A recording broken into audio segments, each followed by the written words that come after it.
Have any of your social media accounts ever been hacked? Alternatively, you may have experienced something similar. If so, you know how frustrating it can be. However, unbelievably, losing a social media account or an email is minor compared to the top activities in the hacking world. Over time, hackers have also posted significant threats to national security, earning themselves spots on the FBI's most wanted list. Hello, welcome to today's video. In today's video, we will talk about how the FBI caught history's most wanted hackers. Who are they and where are they now? Without further delay, let's kick off. Kevin Mitnick. Kevin Mitnick is one of the oldest and most famous hackers in the world, renowned for both his extraordinary hacking skills and his dramatic arrest. Born on August 6, 1963 in Van Nuys, California, Mitnick's early life was marked by his parents' divorce, leading to his upbringing by his mother. From a young age, Mitnick displayed exceptional intelligence and a deep fascination with electronics. This passion led him to explore ham radios during his teenage years, eventually obtaining an unrestricted FCC license. Using his radio, he would listen in on local police calls, an early indication of his budding interest in unauthorized access to information. As Mitnick grew older, his hacking activities expanded significantly. During the late 1970s and early 1980s, a period when many companies were beginning to adopt digital technologies, Mitnick took advantage of the relatively nascent state of computer security. He became adept at exploiting vulnerabilities in the systems of major corporations such as IBM, Motorola, and Nokia.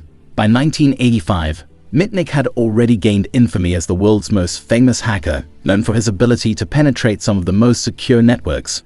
Mitnick's hacking career was not just about breaching systems. He was also involved in social engineering, manipulating people to gain access to confidential information.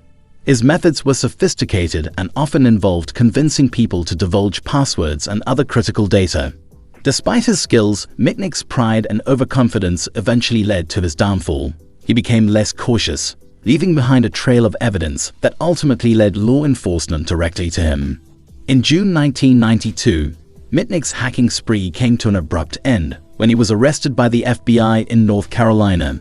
This arrest marked a significant turning point in his life. Charged with multiple computer crimes, Mitnick faced the prospect of a lengthy prison sentence. In a strategic move, he pled guilty to all charges, which resulted in a reduced sentence. He was sentenced to 5 years in prison and was released in January 2000 after serving his time. Mitnick's time in prison proved to be a transformative experience. Upon his release, he decided to turn his considerable talents towards more constructive endeavors.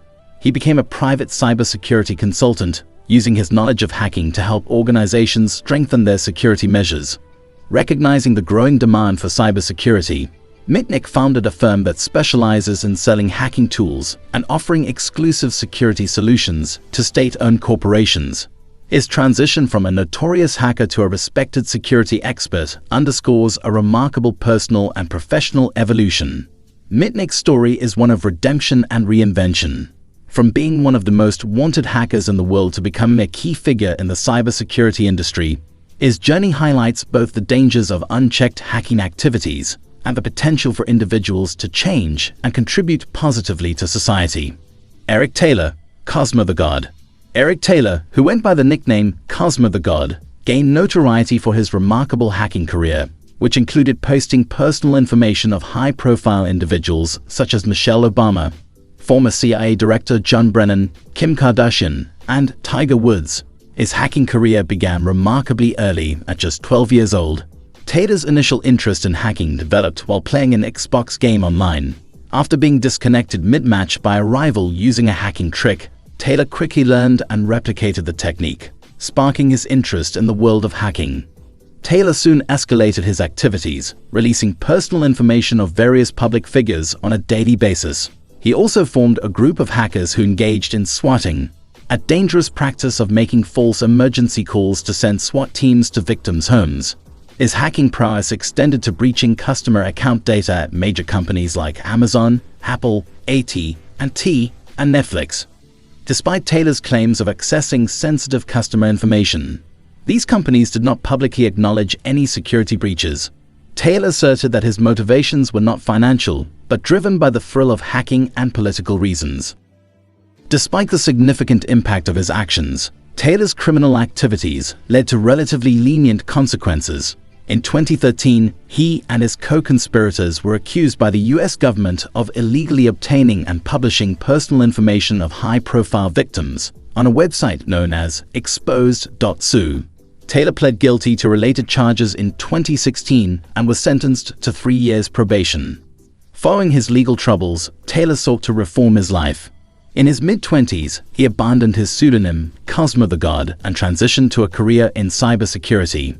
Now working as a cybersecurity consultant, Taylor uses his extensive knowledge of hacking to help protect companies from cyber attacks. His journey from a notorious hacker to a security professional underscores the possibility of redemption and the valuable insights that reformed hackers can bring to the cybersecurity industry. Martin Shkreli.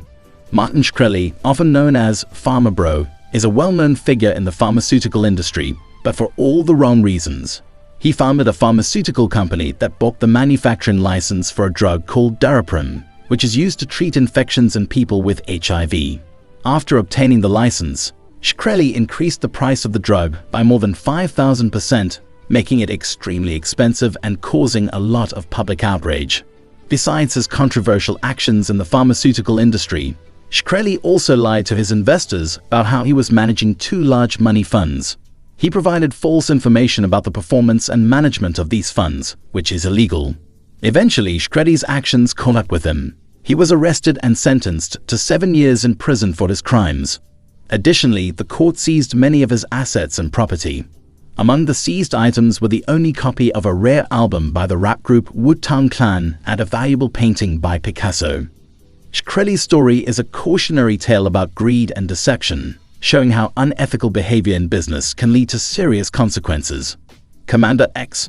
Commander X, whose real name is Christopher Doyon, had a tumultuous upbringing that led him down a path of activism and hacking. His journey began when he faced abuse at the hands of his father after his mother passed away when he was young. Unable to endure the mistreatment, Doyon left home in 1978 and found solace among like-minded individuals. Together, they formed the People's Liberation Front, a group advocating for various causes. In the beginning, Doyon got into trouble for selling acid at a concert and ended up spending 12 years in prison. After he got out, he moved to California and got involved in activism, especially with a group called Peace Camp. But then, in 2010, he did something called a DDoS attack on the computer servers of Santa Cruz County, which basically means he made their website stop working for a while. He got into big trouble for that and ran away to Canada and then Mexico to avoid getting caught. Later on, he joined a group called Anonymous, who are known for their hacking skills. He attacked the websites of big companies like PayPal, MasterCard, and Visa because they stopped supporting WikiLeaks. This caused a lot of problems for those companies and caught the attention of the FBI. Despite his attempts to evade capture, Doyon was arrested by Mexican immigration authorities on June 11, 2021, and deported to the United States the same day. Subsequently, on June 12, 2021, he was apprehended by the FBI and appeared in federal court 3 days later. Christopher Doyon's story reflects the complex intersection of personal struggles, activism, and cybercrime, highlighting the consequences and challenges faced by those involved in hacktivist movements. Hector Monsaga. Another member of the anonymous community like Commander X, Hector Monsaga had humble beginnings. As a child, he lived with his grandmother in an impoverished neighborhood in New York. Monsaga soon got tired of that life and decided to start taking care of his family. He began stealing credit card data, which helped him pay bills and live a better life. When Monsaga joined Anonymous, he began to carry out more significant tasks. He hacked into the website of the Tunisian Prime Minister and uploaded a letter showing support for an activity against the law at the time. After that, he began attacking government implementations perceived as oppressive. The last straw for Monsaga was hacking into an FBI branch's website, attracting numerous agents to his apartment the next day.